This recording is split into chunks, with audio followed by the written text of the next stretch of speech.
सारे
बस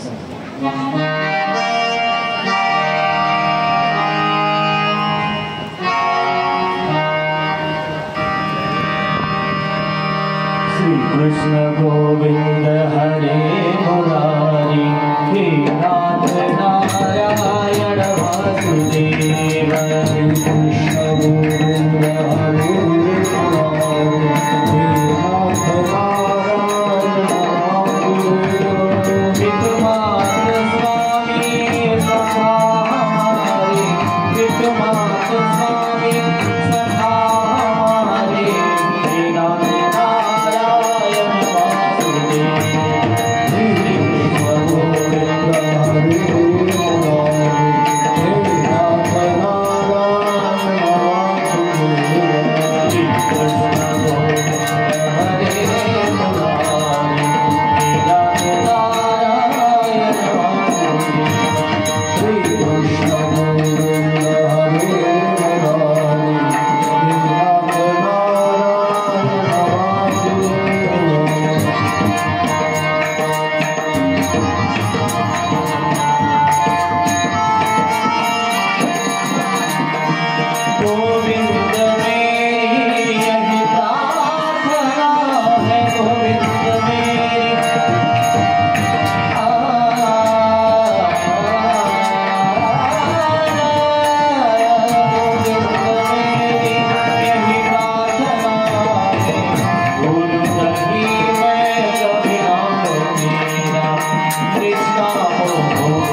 नमो ज्ञानदेवा नमो ज्ञानराजा नमो ज्ञानसिन्धु सखा पुण्यवाधा पतिमन्द अज्ञानदाता विनाशे नमस्कार माझा श्री गुरु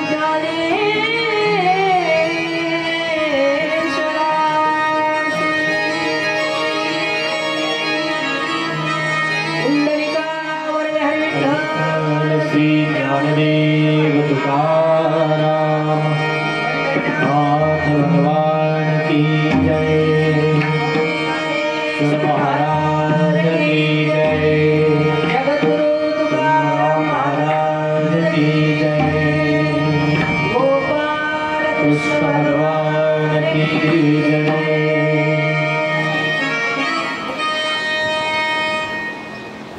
मुनिंद वृंद वंदिते त्रिलोक शोक हारिणि प्रसन्न पंकजे निकुंज भूमिवासिनि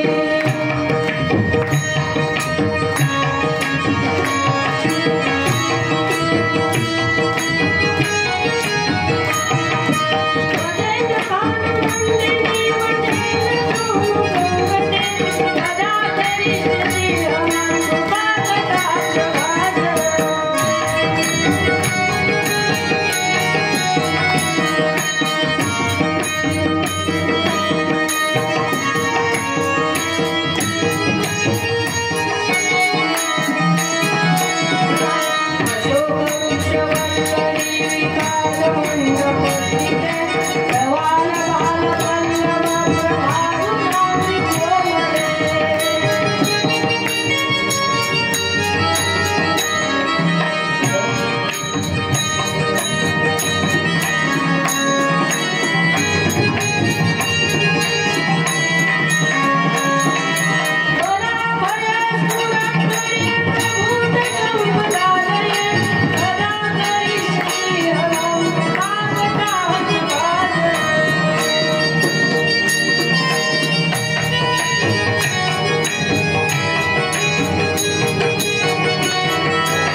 आता तुम्ही सृष्टीची उत्पत्ती करा.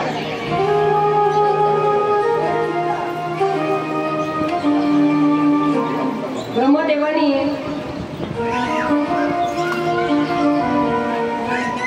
कामाला जन्म दिला. प्रथम स्वयंभू म्हणू हे पुरुष शतरूपा ही स्त्री निर्माण केली आणि तेव्हापासून प्रजेची निर्मिती सुरू झाली. त्यांच्यापासून प्रियव्रत आणि उत्तानपाद हे 2 पुत्र झाले. आकृती, देवहूती, प्रसूती या 3 पुत्री म्हणजे कन्या उत्पन्न झाल्या. म्हणूनची आकृती रुचीला, देवहूती गर्दमाला आणि प्रसूती दक्षाला. सर्वांच्या संतानाने सर्व जग घडून गेले. त्याच वेळी या जगाचा विस्तार झाला. मैत्रेय ऋषी विदुराला विचारत होते. त्यावेळी ब्रह्मदेवाचे मानसपुत्र सनकादिक हे ऋषी फिरता फिरता वैकुंठ लोकात गेले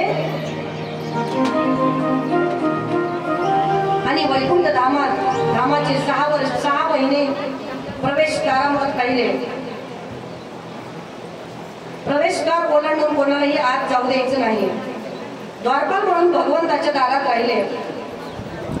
त्याला जय विजय असं नाव ठेवण्यात आलं.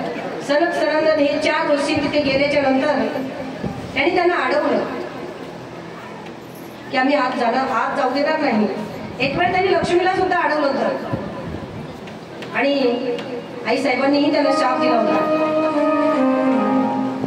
आतून आज्ञा मिळाल्यानंतरच मी आपल्याला सोडलं जाईल, तोपर्यंत तुम्ही इथेच थांबा. हे ऐकून सनत कुमार क्रोधित झाले आणि तुमच्या दोघांच्या मनात विषमता आहे.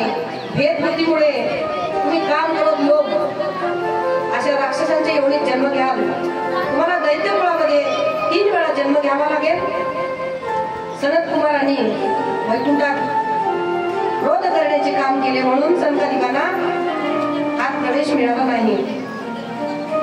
मग स्वतः वैकुंठनाथ लक्ष्मीसह तिथे चालत आले आणि सनकादिकांना प्रणाम केला.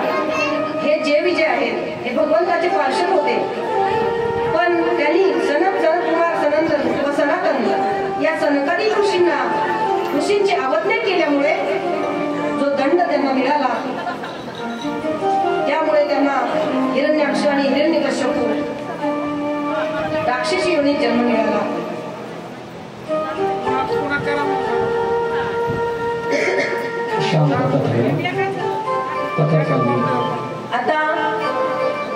आता भगवंताचे आपण मुख्य 24 अवतार पाहणार आहोत आणि पुढच्या कथेकडे जाणार आहोत. भगवंतांनी प्रत्येक अवतारामध्ये अनंत लीला केल्या. सुत शेवटी म्हणतात, प्रथम भगवंतांना लोकनिर्मितीची इच्छा उत्पन्न झाली तेव्हा त्यांना 10 इंद्रिय, पंचमहाभूते आणि 1 मन अशा 16 कलांनी युक्त पुरुष घेतले. भगवंताच्या नाभिसरोवरामधून प्रकट झालेल्या कमलापासून प्रजापतीचे अधिपती ब्रह्मदेव उत्पन्न झाले. ते भगवंताचे पुरुष अनेक अवतारांचे उगमस्थान आहे. यातून सर्व अवतार प्रकट होतात. देवता, पशुपक्षी, मनुष्यादी योनीत उत्पन्न होते. हे अवतार आहेत. पहिला अवतार आहे सनकादी ऋषी, दुसरा अवतार आहे वराह, तिसरा अवतार आहे नारद, चौथा अवतार आहे नरनारायण, 5वा अवतार आहे कपिल महामुनी, 6वा अवतार आहे दत्तात्रेय भगवान, 7वा अवतार आहे यज्ञरूप अवतार, 8वा अवतार आहे भगवान ऋषभदेव, 9वा अवतार आहे आदिराज ऋतू अवतार, मत्स्य अवतार, 11वा पूर्ण अवतार, 12वा धन्वंतरी, 13वा मोहिनी अवतार, 14वा भगवान ऋषी अवतार, 15वा वामन अवतार, 16वा हैग्रीव अवतार, 17वा श्रीहरी अवतार, 18वा परशुराम अवतार, 19वा महर्षी व्यास, 20वा हंस अवतार, 21वा श्रीराम अवतार, 22वा श्रीकृष्ण अवतार आणि 23वा बुद्ध अवतार. आणि 24व्या अवतारामध्ये भगवान कलियुग समाप्तीच्या वेळी जगाचे रक्षण करण्यासाठी भगवान विष्णू यश नावाच्या ब्राह्मणाच्या घरी कल्की नावाने अवतार घेतील. कल्की घोड्यावर स्वार होऊन संसारातील पाप्यांचा नाश करतील आणि धर्माची पूर्ण स्थापना करतील असं सूत महाराजांनी 88,000 ऋषींना सांगितले. आता यापुढे आपण तृतीय स्कंदामध्ये प्रवेश करत आहोत. इथे स्वयंभू म्हणूचा विस्तार सांगितला, कपिल मुनीची जन्मकथा सांगितली, सांख्य उपदेश सांगितला, अनुसया आत्री दत्तात्रय जन्माख्यान सांगितलं, दक्ष प्रजापती व भगवान शिवशंकराची कथा सांगितली, राजा उत्तानपाद ध्रुवाख्यान सांगितलं, ध्रुव बाळाचे वंशज वेद चरित्र सांगितलं, राजा प्राचीन बळी व नारद उपदेश, राजा प्रियव्रत साम्राज्य व वंशविस्तार सांगितला, ऋषदेव आख्यान, राजा भरत चरित्र कथा सांगितली, जड भरताची कथा सांगितली आणि भरतखंडातील भूगोल खगोल पाताळ नरक यांचे वर्णन केले. आता एवढ्या कथा सांगणं तर आपल्याला शक्य नाही, परंतु एकच कथा पण आपण पूर्ण मुळापासून ऐकू. कारण भागवत सांगणं 7 दिवसात तर शक्य नाही, 1 वर्षातही शक्य नाही. भागवताला महापुराण म्हटलेलं आहे आणि याच्यामध्ये एका श्लोकावर 6 महिने बोलता येईल एवढं गूढ ज्ञान आहे. आता आपण सृष्टीची निर्मिती पाहिली,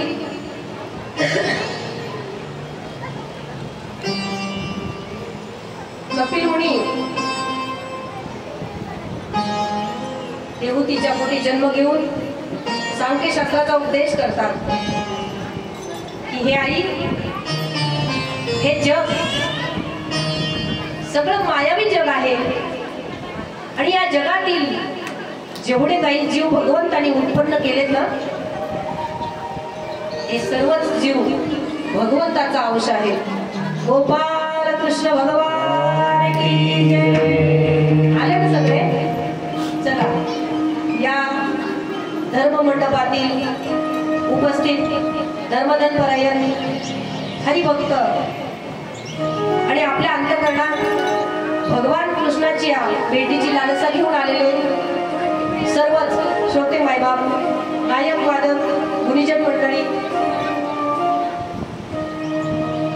किंवा भगवान हनुमंतरायांच्या या परिसरातील सगळ्याच लोकांच्या हृदयस्थ परमात्म्याला वंदन करून आपल्या कथेकडे वळूया.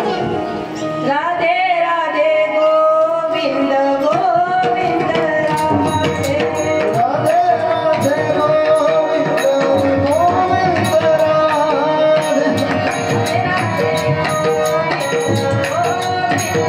राधे राधे गोविंद गोविंद राधे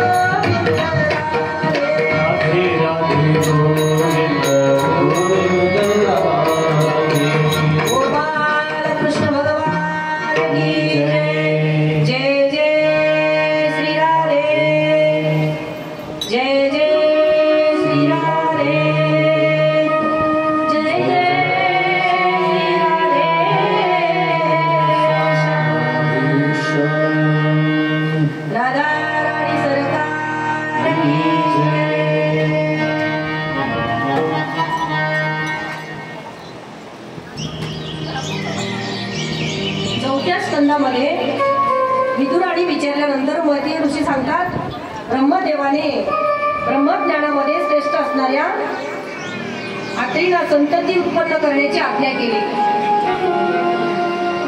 ते आपल्या पत्नीसह तप करण्यासाठी वृक्ष नावाच्या कुलपर्वतावर गेले. मुनी प्राणायामाद्वारे चित्ताला वश करून 100 वर्षे केवळ वायुभक्षण करून एका पायावर उभे होते. हे पहा, चांगली संतती आपल्या पोटी यावी असं जर वाटत असेल ना, तर प्रत्येक माणसाने आपल्या जीवनामध्ये आचारसंहिता पाळणे ही खूप महत्वाचे आहे. खानपान, आपण काय खातो, काय पितो, आपण कसं वागतो, आपल्या मनामध्ये कुठले विचार येतात, त्यावरच अवलंबून आपली संतती जन्माला येते. भगवान दत्तात्रयांनी जन्म घेतला आतील ऋषीच्या घरी, पण 100 वर्ष तपश्चर्या केल्याच्या नंतर आता प्रत्येकाला वाटते की महान शूरवीर किमान संत महंतांनी जन्म घ्यावा. बरेच लोक म्हणतात शिवाजी महाराज पुन्हा जन्माला यायला पाहिजे. शिवाजी महाराज जन्माला येतील हो, आणि त्यांना यावा असं वाटते सुद्धा. कारण इच्छिता ती देवा स्वर्गीची अमर, इच्छिता ती देवा मृत्यू लोकी व्हावा जन्म अमर. स्वर्गातल्या देवांना सुद्धा या भूतलावर यावं असं वाटतं. मग शिवाजी महाराजांना का वाटणार नाही? त्यांनी तर आपलं अख्खं आयुष्य वयाच्या 5 वर्षापासून आईने दिलेला उपदेश आणि जीवनामध्ये पाळलेली आचारसंहिता आणि स्वराज्याचं उरात बाळगलेलं स्वप्न, वयाच्या 12व्या वर्षी पहिला गड तोरणा गड जिंकणारा माझा राजा. आणि राजाला असं वाटत नसेल का, राजाला असं वाटत असेल, छत्रपतीला खरंच असं वाटत असेल की पुन्हा या भूतलावर जन्माला यावं, पण त्याच्यासाठी जाऊ नको का? बरेच लोक म्हणतात महाराज काय सांगावं, पोरगा आमचं ऐकतच नाही. कसं ऐकलं नाही? तुम्हीच अगोदर कोणाचं ऐकलं नाही म्हटल्यावर पोरं कसे ऐकतील? पण चुका या सगळ्याकडूनच होतात. त्या काळामध्ये माणसं तारुण्याच्या नशेमध्ये असतात. तारुण्यात असल्यावर माणसाला वाटते माझ्यासारखा मीच आहे, मी कोणालाच घाबरत नाही. परंतु पहिल्या दिवशी सांगितलं आणि रोजही हा मुद्दा तुम्हाला नक्की सांगेल की तारुण्य टिकून राहत नाही. आपल्याला जरी सगळे म्हणत असतील की तू मोठा होतो, तू मोठा व्हायला लागला, आपण मोठं नाही व्हायला लागलो बरं का, आपण लहान व्हायला लागलो, मोठं नाही. एक एक दिवस जन्मल्यापासून आपण काळाकडे जात आहोत. आपली वाटचाल आपल्या काळाकडे चालू आहे. जरी आपल्याला वाटलं आपण मोठं झालो, तारुण्यात आलो, मुलं बाळ झाले, सुखाचा संसार सुरू आहे आणि आता मला काहीच कमी नाही, पण काळाची चिवडी पडली बा जेव्हा, सोडवेना तेव्हा माय बाप, सोडवेना बंधू पाठीची बहीण, शेजारची कामीन दूर राहे. तुकाराम म्हणतात अरे तुझे सोयरे धायरे कितीही श्रीमंत असतील ना तर तुला सोडू शकणार नाही. तुका म्हणे तुला सोडवेना कोणी, एका चक्रपाणी वाचून या. म्हणून आपल्या धर्मामध्ये आपल्या ऋषीमुनींनी, आपल्या पूर्वजांनी ग्रंथाची निर्मिती केली आणि आपल्यासाठी हा अमोल ठेवा ठेवला की आपण जीवनात कसं वागलं पाहिजे. माहित नाही तोपर्यंत ठीक आहे, पण ज्या दिवशी आपल्याला माहित झालं की या गोष्टीने पाप होते, त्या दिवसपासून जर आपण त्या गोष्टी केल्या ना तर आपल्याला ते पाप व्याजासहित फेडावं लागतं. असं मी म्हणत नाही, आपला हा भागवत महापुराण ग्रंथ सांगतोय. आपल्या धर्मामध्ये आपल्या पूर्वजांनी असं सांगितलंय की या भूतलावर जेवढे काही जीव आहेत ना तेवढे माणसाच्या अधीन आहेत. पहिले लोक खळे करायचे, खळे आपल्या बाबांना माहित असेल, खळे करायचे आणि खळे 8-8 दिवस, मोठा असला 15 दिवस असं चालायचे. शेतातच पाणी शिंपडायचं, एक मेढ रोवायची मधी, त्याच्यावर बैल फिरवायचे, ते रान निप्पर करायचं, असं पाणी शिंपडून शिंपडून असं गच करायचं, त्याच्यावर ते गव्हाचा गवंडा टाकला जायचा, पुन्हा बैल फिरवायचे, पुन्हा बैल फिरवायचे, गव्हाचं भुसकट टाकून ते निपर व्हायचं, एकदम असं चोपडं व्हायचं सारवल्यासारखं. आणि नंतर त्याला कडब्याच्या पेंड्या भोवतोनाच्या गोल पेंड्या लावायच्या. त्यांनी पाहिलं, माझ्या लहानपणी असायचं ते. आणि नंतर त्याला बैल बांधून बैलांच्या पायाने मळणी करायचे, मळायचे, धान्य मळायचे. इथल्या माई मामल्यांना आणि या जाणते लोक आहेत त्यांना नक्कीच माहीत असेल या गोष्टी, कारण त्यांनी हे केलं. पहिली या यंत्राची निर्मिती नव्हती, मळणी यंत्र वगैरे असं काहीच नव्हतं. आणि जेव्हा ते खडं झाल्याच्या नंतर तिथे दाणे पडायचे आणि ते दाणे उन्हाळ्यावर हजारो पक्षी खायचे आणि तो आशीर्वाद शेतकऱ्यांना मिळायचा. शेतकरी निरोगी राहायचे, कोणाला कुठले आजार होत नव्हते. जरी खाण्यापिण्याची थोडीफार त्रुटी असेल पण लोक आनंदित होते, कुठलेही आजारवर डोकं काढत नव्हते. आता खायला काहीच कमी नाही पण सुख कोणालाच नाही, कारण जो आशीर्वाद आहे या मुक्या प्राण्यांचा, जीवांचा, तो कमी झाला. कोणाच्या आशीर्वादाने आपल्या जीवनामध्ये काय मिळेल काही सांगता येत नाही. आपल्या दारावर कुत्रा आला ना तर नक्की त्याला अर्धी भाकरी टाका. तो बिन झोळीचा फकीर आहे बरं का, त्याला झोळी नाही आहे. म्हणून दत्तात्रय भगवंतांना कुत्रे खूप प्रिय होते. दत्त भगवंतांनी कुत्र्यांवर खूप प्रेम केलं. बिना झोळीचा फकीर असल्यामुळे ते असं म्हणत नाही माझ्या घरचे उपाशी आहेत, मला वाढण द्या, किमान माझं घर भरून टाकतो. अहो त्याला कसलं घर आणि कसलं दार. आत्ताची भूक भागली, जेवढं मिळेल तेवढ्यावर संतुष्ट असतात आणि ते आपल्या आश्रित आहेत. प्रत्येक माय माऊलींनी स्वयंपाक करताना पहिला घास अग्नीला टाकावा, हे आपलं शास्त्र आहे. जेव्हा आपण अग्नीला घास टाकतो तरी काय होते तुम्हाला सांगते, ऐका. आपण सकाळपासून उठल्यापासून जे काम करतो, पहिला आपण आपल्या आईला लाथा मारतो, लाथ खाली तुडवतो. कोणती आई? ही धरणी माता. आणि आपण सगळ्या क्रिया तिच्यावर करतो. म्हणून सकाळी उठल्या उठल्या सगळ्यांनी आपलं डोकं आणि धरणी मातेचा स्पर्श होईल असं आतून उठल्या उठल्या तिचं दर्शन करायचं आणि सांगत म्हणायचंय तिला, समुद्र वसने देवी पर्वतस्तन मंडले विष्णू पत्नी नमस्तुभ्यं पादस्पर्शं क्षमस्वनी. हे देवी, हे बघ, आता मी उठतो आणि अनेक अपराध मी तुझ्यावर करणार आहे. दिवसभर माझ्या लाथाखाली तुला तुडवणार आहे. तुझ्यावर जे हजारो जीव उत्पन्न झाले ते कितीतरी माझ्या पायाने नकळत मरणार आहेत. म्हणून मला माफ कर. तिने कधीच काही म्हटलं नाही कोणाला, माझ्यावर हे करू नका का ते करू नका. एखाद्या माणसाला लाथ लागली ना तेव्हा ते दिसत नाही का, तुझे काय डोळे फुटले का. पण अशी एक आपली धरणी माता आहे, आपले कितीतरी अपराध पोटात घालते.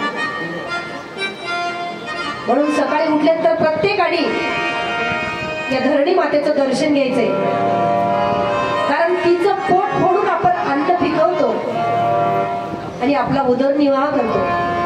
उदरनिर्वाहासाठी तिचं पोट फोडल्याशिवाय आपल्याला पर्याय नाही. कंटाळली ती, कुठे कुठे गेली. पण या जगाचं पालन पोषण करायचं म्हटल्याच्या नंतर दुःखाशिवाय पर्याय मिळाला नाही. एका ठिकाणी एक पद आहे,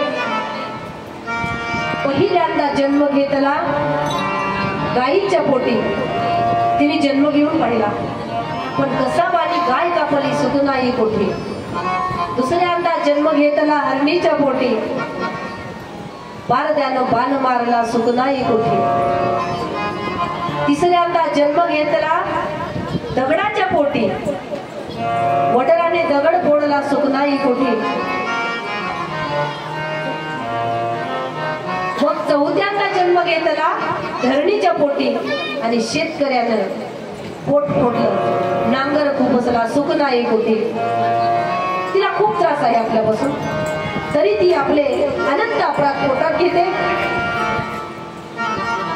पण आपल्याला सकाळपासून झालेलं पाप मुद्दाम केलेलं नाही बरं का. चुकून जे जीव मरतात आपल्या पायाखाली, हजारो किड्या मुंगे मरून जातात चालताना, न कळत कितीतरी जीव मरतात, निरपराध जीव मरतात. आणि या पापातून मुक्त व्हावा असं जर वाटत असेल ना, तर सकाळी स्वयंपाक करताना फक्त पहिला घास अग्नीला द्यायचा. आपलं जे न कळत पाप होते ते पूर्ण जळून जाते. या पापातून सुटण्याचा पर्याय ऋषीमुनींनी अगोदरच आपल्यासाठी तयार करून ठेवलेला प्लॅन आहे. पण आपण असं करत नाही. काही काही बायका तर काय सांगू तुम्हाला, स्वयंपाक करताना जेवतात. असं नाही करायचं. यामुळे घरात लक्ष्मी राहत नाही, अन्नपूर्णा देवी आपल्या घरात राहत नाही. आपण जर जेवणाला उष्टे हात लावले ना, दह्याला कधी उष्टा हात लावायचा नाही, तुपाला कधी उष्टा हात लावायचा नाही, रात्रीला दही कोणालाही द्यायचं नाही. हळद, दही, सुई आणि मीठ या वस्तू रात्री कोणाला द्यायच्या नाही संध्याकाळ झाल्यावर. आणि आपणही दही, ताक या वस्तू खायच्या नाही संध्याकाळी, त्याच्यामध्ये लक्ष्मीचा वास असतो. संध्याकाळी चुलीच्या समोर, गॅसच्या समोर खरकटे भांडे ठेवायचे नाही, लक्ष्मी आपल्या घरात येत असते.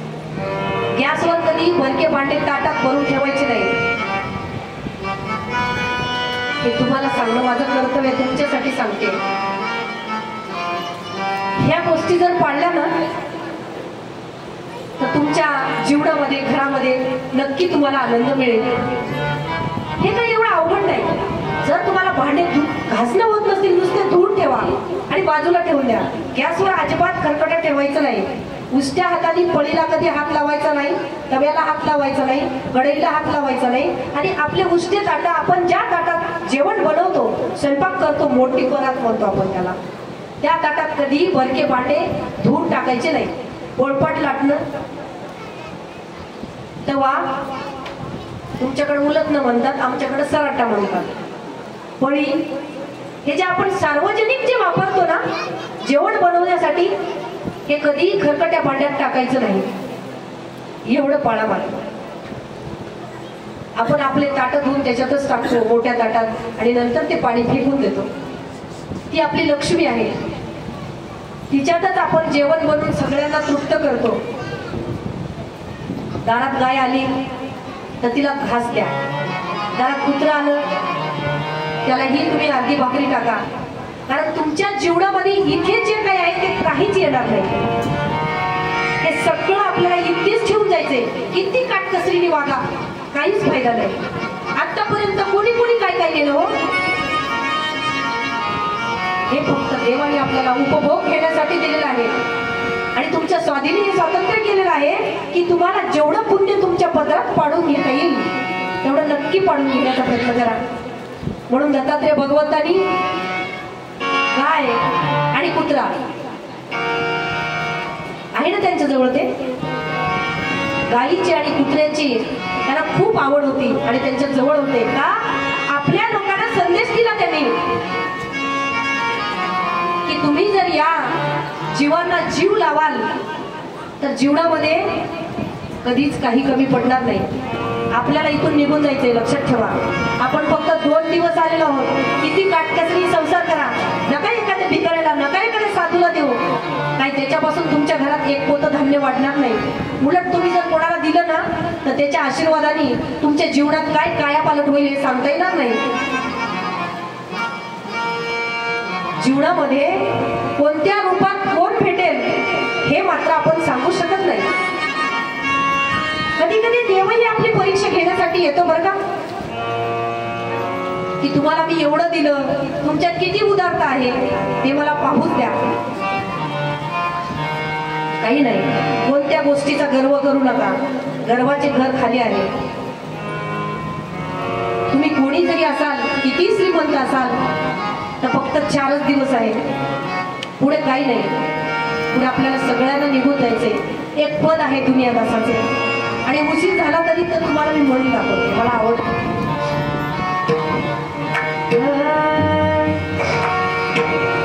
दोन दिवसाचा दुनियेत तू पाहुणा, 2 दिवसाचा दुनियेत तू पाहुणा. बोल गर्वाचे बोलू नको रे मुला, बोल गर्वाचे बोलू नको रे मुला.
शिदोरी पाठवून ठेवशील ना तीच तुला घेऊन जायचंय.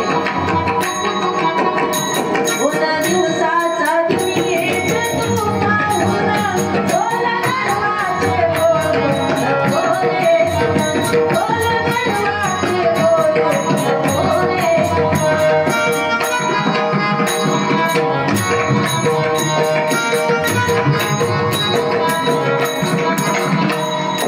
शेवटी सांगतात हे पहा सकाळी सूर्य उगवतो. भगवान सूर्यनारायण सकाळी सकाळी आपल्यासाठी रोज 33,000 दैत्यांच्या बरोबर युद्ध करून तुम्हा आम्हाला प्रकाश देण्यासाठी येतात.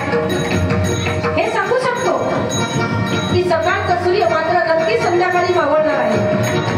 तो मधी कुठे जाणार नाही. पण अरे भल्या माणसा त्यांचा एका क्षणाचाही भरवसा नाही. पहाटेचा सूर्य संध्याकाळी मावळे पहाटेचा सूर्य संध्याकाळी मावळे काय तुझा भरवसा उन्हाळ्याकडे काय तुझा भरवसा उन्हाळ्याकडे.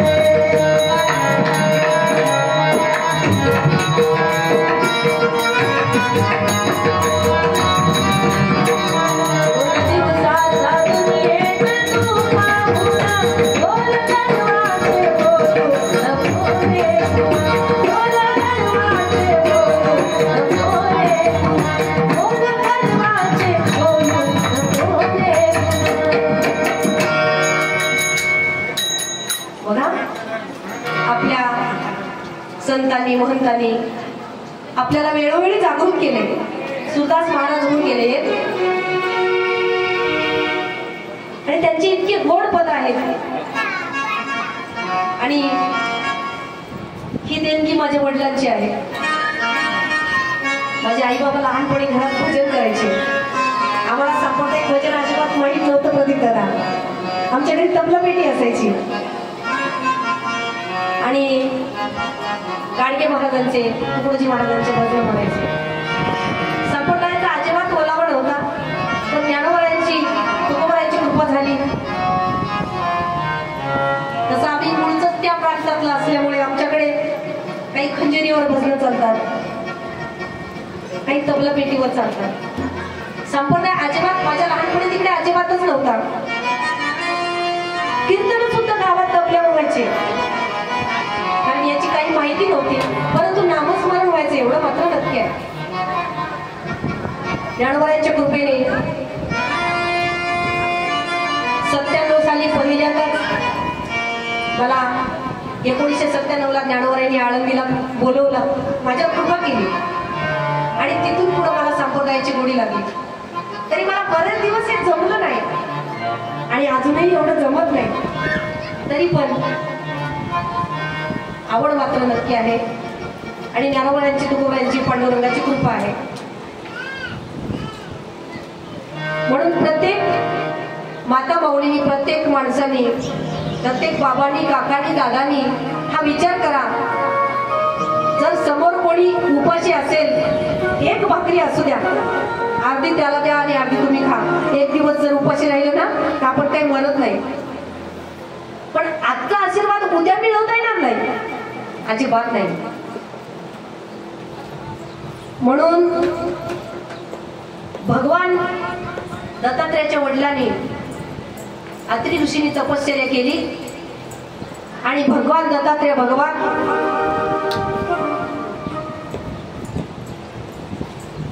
त्यांच्या घरात अनुसयाच्या पोटी भगवान दत्तात्रेयांनी जन्म घेतला. दत्तात्रेय भगवान की जय.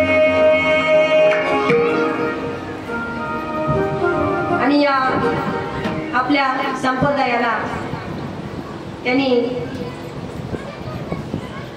महत्वाचा संदेश दिला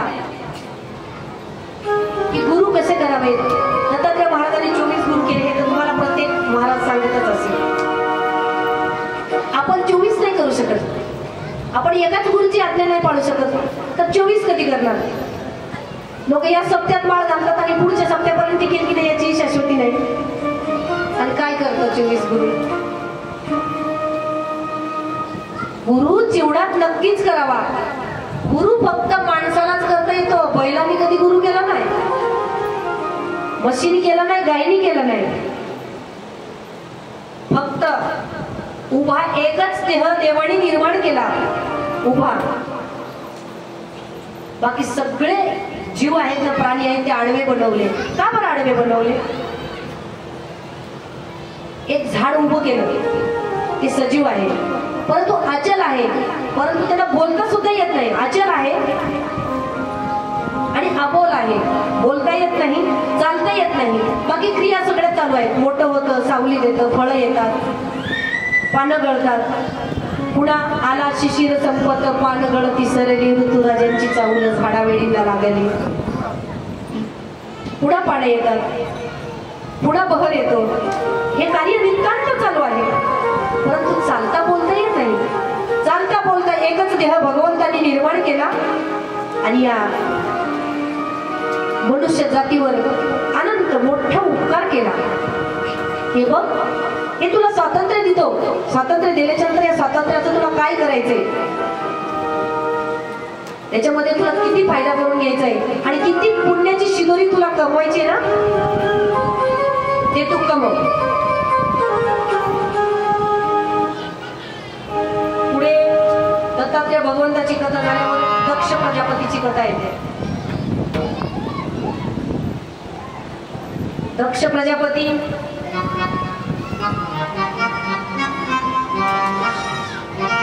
सूत महाराज सांगतात, विदुराने श्वशुर जमात यांच्याबद्दल विचारल्यावरून मैत्रेय ऋषी म्हणाले, प्राचीन काळी प्रयाग क्षेत्रामध्ये मोठे ब्रह्मसत्र भरले होते. सगळे दक्षांना आलेले पाहून सर्व ऋषीमुनी देवता अग्नी आपल्या आसनावरून उठून उभे राहिले. सर्वांचा सन्मान स्वीकारून दक्ष प्रजापती ब्रह्मदेवाला नमस्कार करून आपल्या आसनावर बसले. पण शंकर भगवान उभे राहिलेच नाही. भगवान महादेव उभे राहिलेच नाही. राग आला दक्षाला. माणसं अभिमानाने फुगतात, फुगून जातात, मोठे टम होतात, कोणत्याही गोष्टीचा अभिमान करतात. की सगळे देव उठून उभे राहिले, फक्त ब्रह्मदेव आणि महादेव हे दोघं उठून उभे राहिले नाही. दक्षाला राग आला आणि दक्ष नको ते शब्द भगवान शिवाला बोलायला लागला. भगवान शिव काहीच न बोलता निघाले. तेव्हा दक्षाने सांगितलं, दक्ष प्रजापती ही ब्रह्मदेवाकडून पदवी मिळाल्याच्या नंतर मग तो जास्तच मोठा फुगला की आता तुम्हाला यज्ञात भाग मिळणार नाही, वाटा मिळणार नाही, निघ इथून, असा स्मशानात राहणारा आहे तू. तुला माणसांची किंमत नाही, स्वतःला खूप मोठं समजतोस. वाघाचं चामडं लावून राहतो, घालण्यासाठी कपडे नाही, शिता भस्म वापरतोस, मेलेल्या माणसांच्या मुंडक्याच्या माळा गळ्यात घालतो. भगवान शंकर काहीच बोलले नाही आणि तिथून आपल्या कैलास पर्वतावर निघून गेले. पण माणसाला एखाद्या गोष्टीचा एवढा गर्व होतो ना आणि त्याचा बदला घ्यावा असं वाटते. बदल्याच्या खूपच लोकांच्या बदल्याच्या भावना आहेत. अरे काही नाही जीवनामध्ये, काहीच नाही. बदला घेतला तरी मरणार आहोत आणि नाही घेतला तरी मरणार आहोत. लहानपण घेतलं तर माणूस मरत नाही. तुम्हाला सांगतात, लहानपण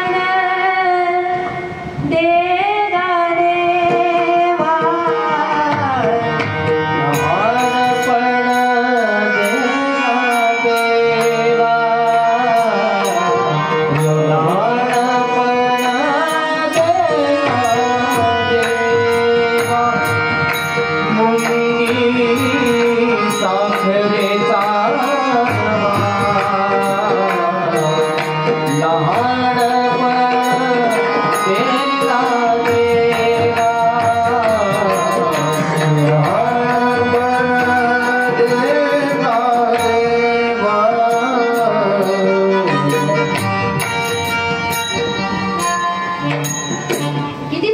मागणं मागितलं माझ्या तुकोबारायांनी?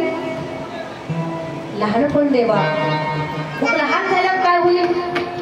मुंगी साखरेचा रवा. तुकोबाराय म्हणतात, आई वाटलं थोर त्याशी अंकुशाचा मार. जे मोठे असतील ना त्यांना त्रासच असतो. जेव्हा बाळ लहान असते ना तेव्हा त्याची सगळी जबाबदारी त्यांच्या आई वडिलांवर असते. काय पाहिजे ते आई वडिलांना मागायचं, खायचं, खेळायचं, मनात वाटल तसं निवांत राहायचं. म्हणून देवा मला लहानपणा दे. तुका म्हणे माता वाहे ताडुल्याची चिंता. लहान पोरांची जशी माय काळजी करते ना तशी मोठ्या पोराची अजिबात करत नाही. लहान पोरं जर रडत असलं ना आणि मोठंही रडत असलं, दोघांनी सांगितलं आई आम्हाला भूक लागली, तर घरात जे काय असेल लाडू, शंकरपाळे, काय बिस्किट वगैरे असेल ते त्याला हातात देते आई. कोणाच्या? मोठ्याच्या. मोठ्याच्या कोणाच्या? जया अंगी मोठे पण. हे घे पण जा तिकडे जाऊन खा. पण दंग करतो घरात. पण कोणाला? मोठ्याला. पण लहान्याला हे घेऊन पळ म्हणत नाही. जवळ घेते, केस माग करते, त्याचे डोळे पुसते त्याची आई आणि त्याला दूध पाजते. अरे राजा रडू नको ना. हो लांब गेली होती लांब गेली होती मी तुला सोडून. आले आले आले आले आली. थांब थांब थांब. रडते माझा बाळ, छान आहे, थांबते. थांब बाळा, थांब थांब. डोक्यामध्ये आई हाताने असं थोपटते. कोणाच्या? लहान बाळाच्या. पदराखाली घेते हो. आणि तुम्ही आम्ही जर लहानपण स्वीकारलं आणि भगवंताच्या पायाजवळ गेलो ना ते देवही याच परीने आपला सांभाळ करतो. म्हणून तुकोबाराय लहानपण मागतात की देवा मला लहानपण दे, मला मोठेपण नको. पण काही काही माणसांना मोठेपणात नसला तरी आव आणतात. तसं प्रजापतींनी भगवान शंकराचा अपमान केला. भगवान शंकर तिथून निघून गेले आणि बदल्यात महायज्ञ करायचं ठरवलं. आणि शंकराला भाग दिला नाही, वाटा दिला नाही, शंकराला आमंत्रण पाठवलं नाही.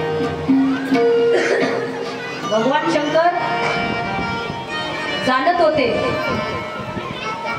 देवाला असं कधीच वाटत नाही हो की आपलं वाईट व्हावं. जसं आपली आई आपले 100 गुन्हे पोटात घालते ना तसा देव तेवढा दयाळू आहे. कितीही अपराध आपले पोटात घालतो. भगवान शंकर निवांत आपल्या कैलास पर्वतावर बसलेले होते. तिथे माता पार्वतीसह होते. वरून विमान चालले. कुठे? दक्षाकडे यज्ञासाठी. पार्वती मातेने पाहिलं आणि विमानातले ते वरून बोलायला लागले, अहो यायचं नाही का तुम्हाला? हो सतीबाई तुमच्या वडिलांकडे यज्ञ आहे, तुम्ही नाही येणार? आता बाई बापाच्याच तर घरच आहे, मग यायला काय झालं? बायका अशा असतात. पार्वती मातेला वाटलं माझ्या वडिलांनी मला का बोलवलं नसेल. भगवान शंकरांनी कोणताही मुद्दा, कोणतीही गोष्ट घरी आल्यावर सांगितली नाही. मी तुम्हाला त्याच दिवशी सांगितलं माणसांमध्ये एवढं धैर्य असते ना, एवढं धैर्य असते ना की त्यांच्या गळ्यावर तलवार येईपर्यंत घरात सांगत नाही. जेव्हा त्यांना ते संकट असह्य होते, काही काही माणसं आत्महत्या करतात पण घरच्या लोकांना दुःख होऊ देत नाही. माणसांबद्दल सांगते, बायांबद्दल नाही. बायाला थोडंसं काही माहीत झालं की त्यांना फणा भांडे आपटून जिकडच्या तिकडं फेकून गेलं गेलं, इकडं गेलं तिकडं गेलं, सगळ्यांना गाडलं, सगळ्यांना बसवलं, सगळ्यांना मला पाहावं लागते. असं किती जरी दंगा असतो घरात, पण माणसांचं असं नाही. भगवान शंकरांनी एकही गोष्ट घरात सांगितली नाही की सती तुझ्या बापाने माझा अपमान केला, काहीच सांगितलं नाही. आणि सतीने भगवंताला विनंती केली की माझ्या बापाच्या घरी यज्ञ आहे आणि आपल्याला आमंत्रण नाही. भगवान म्हटले अगं खूप मोठा यज्ञ आहे, नसेल आठवण राहिली, जाऊ दे मग, नसलं तर नसलं. बघा असा जावाई जर असेल ना तर त्या माणसाचं नशीबच म्हणायचं. मग सती म्हटली आपण जाऊया. भगवान म्हटले एवढ्या गर्दीत कशाला जायचंय, जाऊ दे ना, तिथे अनेक पाहुणे येणार, कितीतरी देशोदेशीचे राजे येणार. ती म्हटली नाही, माझ्या बहिणी पण येतील, आपली भेट होईल. भगवान म्हटले नाही जायचं. पण सती हट्टालाच पेटली. तेव्हा भगवंताला ना इलाजाने ही गोष्ट सांगावी लागली, सती नको जायचं. तुझ्या वडिलांनी आपल्याला मुद्दाम आमंत्रण दिलेलं नाही ग. हे पहा, नवऱ्याची चूक नसेल ना तर नवऱ्याला अजिबात त्रास देऊ नका. ज्याची चूक असेल ना त्याला तुम्ही शिकवा काय शिकवायचं ते. पण नवऱ्याचा त्रास नसताना माझ्या बापाचंच खरं आहे असं कधी म्हणू नका बरं का. आपले पोरं बाळ, आपला संसार, आपलं घर हे सुखाने सांभाळा. आई वडिलांसाठी, भावासाठी जर आपल्या घराचा नाश केला तर त्या घरात आपला चांगला शेवट कधीच होत नाही, हे लक्षात ठेवा. त्या घरावर हक्क फक्त भावजाईचा असतो, अधिकार तिचाच असतो ना, कोणत्याही भावजाईचाच अधिकार असतो ना. ती घरात नसेल तोपर्यंत बरं वाटते, पण ज्या दिवशी ती घरात येईल ना त्या दिवशी त्या दुःखाला मापच नसते. जर आपण अशा कोणत्याही एखाद्या किरकोळ गोष्टीवरून वाद करून आपल्या नवऱ्याला सोडलं, तो कसाही असू द्या, मार्का असू द्या,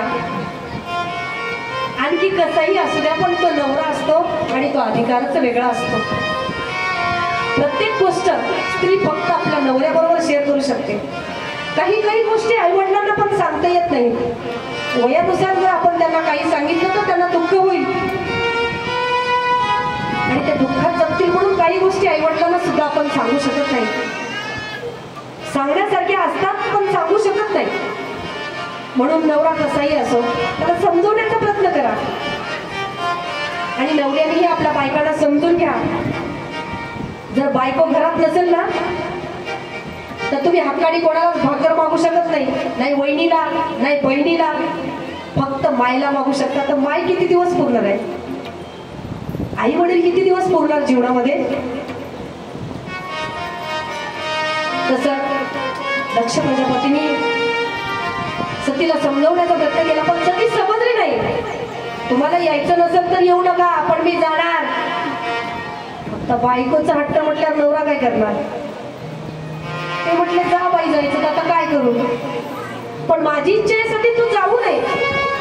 नाही, माझ्या बहिणींची भेट होईल, अनेक पाहुणे रावळे येतील, अनेकांची नवीन लोकांची, नवीन सगळ्या सोयऱ्यांची भेट होईल, जाऊ द्या मला. नंदीला बरोबर दिलं, काही गण बरोबर दिले आणि सती माता आपल्या वडिलांच्या घरी येण्यासाठी गेल्या. तिथे पोचल्यानंतर त्यांना कोणीच बोलत नव्हतं. वडिलांनी पाहिलं, कशाला आलीस, कोणी बोलवलं होतं तुला, हा यज्ञ भिकाऱ्यांसाठी नाहीये. काय आहे तुझ्या नवऱ्याकडे, स्मशानात लोळतो, स्मशानातल्या अंगाला राग फासतो, चित्ता भस्माशिवाय राहत नाही काय. पुन्हा तिथे बहिणी आल्या, हो ना, तिच्या नवऱ्याच्या अलंकारामध्ये साप गळ्यात घालतो, पितांबर म्हणजे वाघाचं कातडं नेसतो.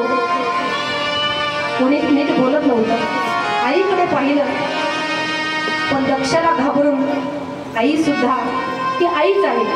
आईने मानपान केला, साडी दिली, काय असेल ते मानपान केला, पण मोकळ्या मनाने गर्दीत आईला असं तिला बोलता आलं नाही. पण दक्ष प्रजापतीचं तोंड बंद होतच नव्हतं. भगवान शंकराचा अपमान केला आणि तो सतीला सहन झाला नाही.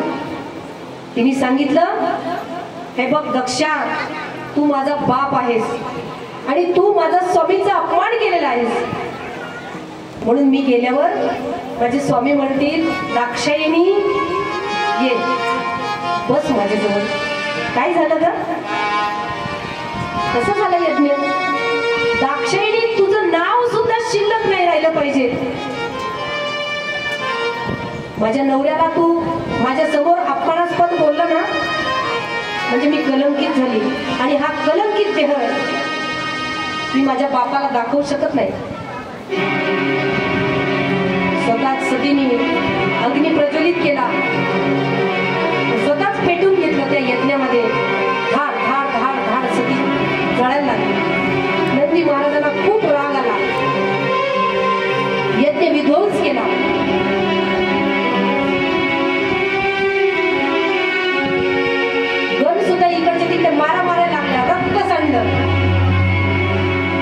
बंद पडला. शंकराच्या सेनेला खूप मारहाण झाली आणि सगळेजण भगवान शंकराकडे गेले, रडत गेले. भगवान शंकर शांत कैलासावर बसले होते आणि नंदी महाराजांनी सांगितलं, भगवंताला घडलेला वृत्तांत सांगितला.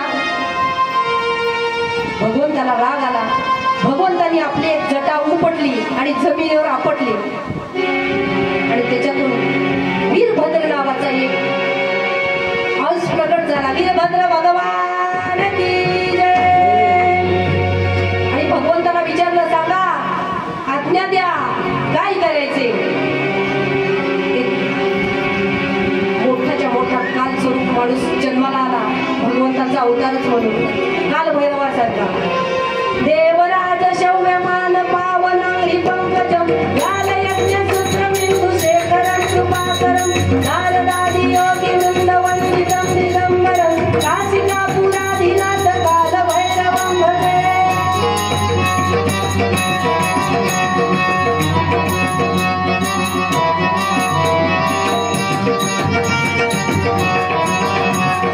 भानुमूर्ति भास्वरम भवापि तारकं परं नीलकण्ठमिप्सिकाष्टकायकं त्रिलोचनं कालकालमम्बुजाक्षमक्षशूलमक्षरं काशिकापुराधीनाथ कालभैरवं भजे.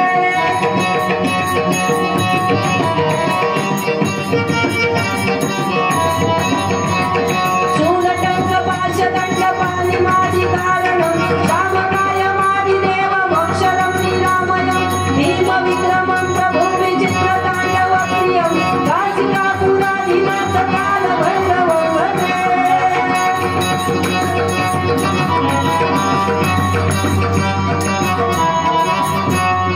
धर्मसेतुपालकं स्वधर्ममार्गनाशकं कर्मपाशमोचकं सुधर्मदायकं विभुं स्वर्गवर्णशेषपाशशोभिताङ्गमण्डलं काशिकापुराधीनाथ कालभैरवं भजे.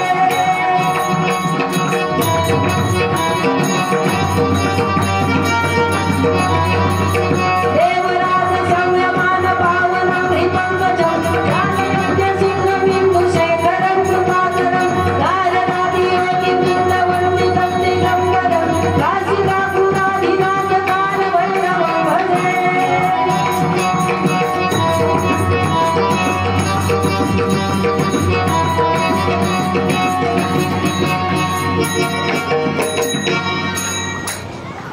जेव्हा जेव्हा आपल्यावर संकट येईल ना, तेव्हा तेव्हा काल भैरवाचं ध्यान करायचं. संकटातून मुक्त करण्यासाठी भगवंतांनी एक काल भैरवपण अवतार घेतला होता. आणि त्या वीरभद्राने विचारलं, मालक सांगा, काय आज्ञा आहे. त्यांनी सांगितलं, जा आणि दक्षच्या यज्ञाचा विध्वंस करून ये. वीरभद्र गेले आणि सगळा विध्वंस केला. दक्षची मान कापली, सगळं सैन्य कापून टाकलं आणि यज्ञ बंद पाडला. भगवान शंकर गेले. सतीचा अर्धवट जळालेला देह पाहिला. भगवान शंकराला खूप वाईट वाटलं. भगवान शंकरांनी तो देह आपल्या खांद्यावर घेतला आणि ठरवलं, या भूतलावर राहायचं नाही. सतीला घेऊन आकाशात भ्रमण करत होते. आकाशामध्ये भ्रमण करत होते. भगवान विष्णूला काळजी पडली. कितीतरी दिवस भगवान शंकर सतीला घेऊन आकाशात भ्रमण करत होते. शोकात डुबून गेले होते. फक्त सती सती सती करत होते. भगवान शंकरांनी आपल्या सुदर्शनाला आज्ञा दिली, भगवान विष्णूंनी, आणि सांगितलं, हे बघ, हे असं अर्धवट जळालेलं प्रयत्न भगवान हजारो वर्षही आपल्या खांद्यावर घेऊन फिरले तर काहीच फायदा नाही. जा. सुदर्शनाला सांगितलं भगवान विष्णूंनी, आणि एक एक अवयव असा हळूहळू कापून टाक. पण भगवान शंकराला कळता कामा नाही. भगवान शंकरांनी जसा कामाला जाळून टाकलं होता तसं तुझं होऊ नये. सुदर्शनाने सांगितलं, भगवंता तुम्ही आहात ना, तुमचा आशीर्वाद आहे ना.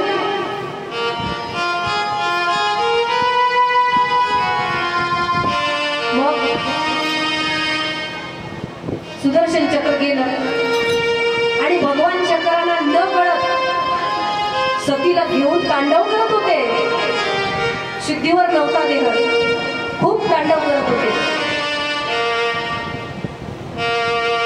काहीच भाग राहिलं नाही.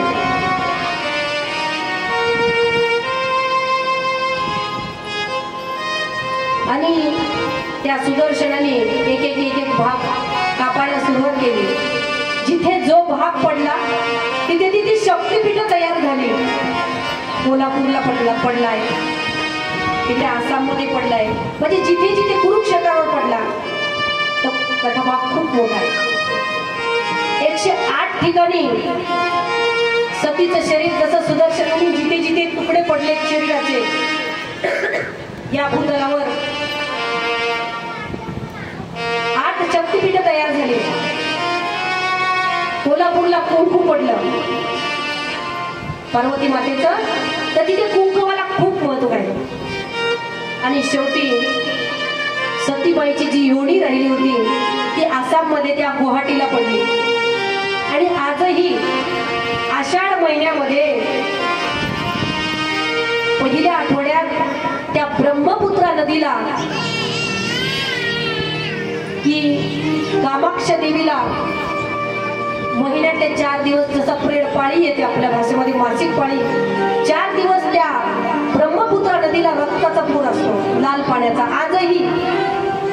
आजही तुम्हाला जर पाहायचं असेल तर तुम्ही आषाढ महिन्यात पहिल्याच आठवड्यात तिथे जा. पाऊस नसताना 4 दिवस पाणी रक्तासारखं वाहते.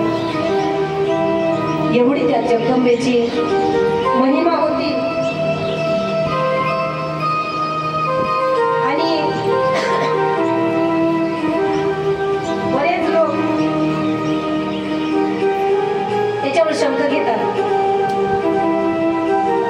पण देवीला मानणारे बरेच लोक आहेत. शंकर भगवान तर रिकामे झाले, त्याच्यावर काहीच दिसलं नाही. तेव्हा भगवंत पुन्हा आपल्या ठिकाणी येऊन तपश्चर्या करत बसले. पुन्हा आता ही कथा मोठी आहे की सतीही पुन्हा पर्वताच्या पोटी जन्म घेऊन परत त्यांचं लग्न झालं.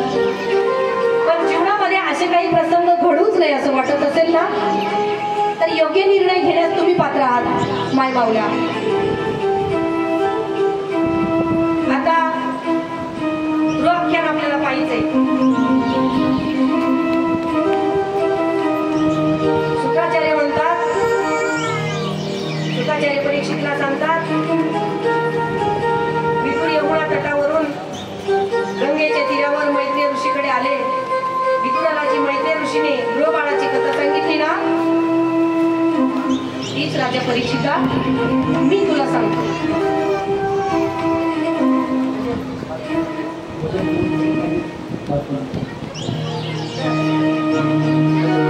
राधे राधे राधे राधे राधे राधे. काय म्हणा बोलूया.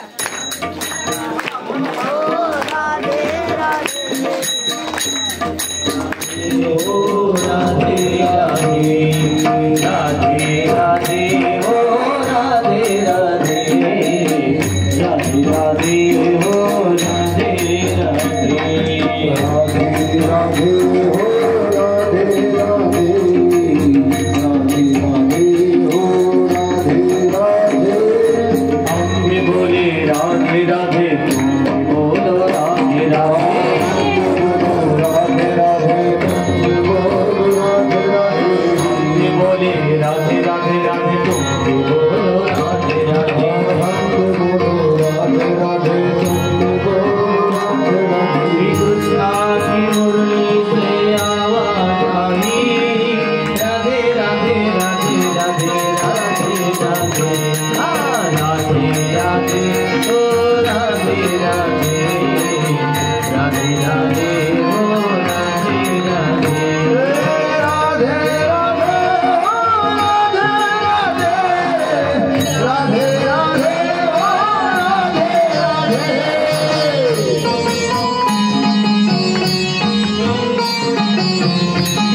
बोले राधे राधे बोले राधे राधे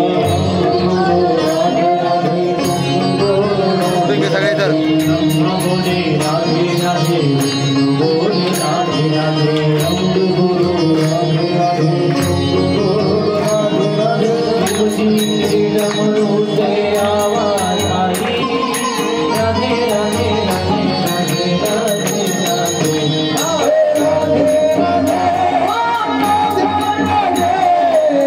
राधे राधे ओ राधे राधे राधे राधे ओ राधे राधे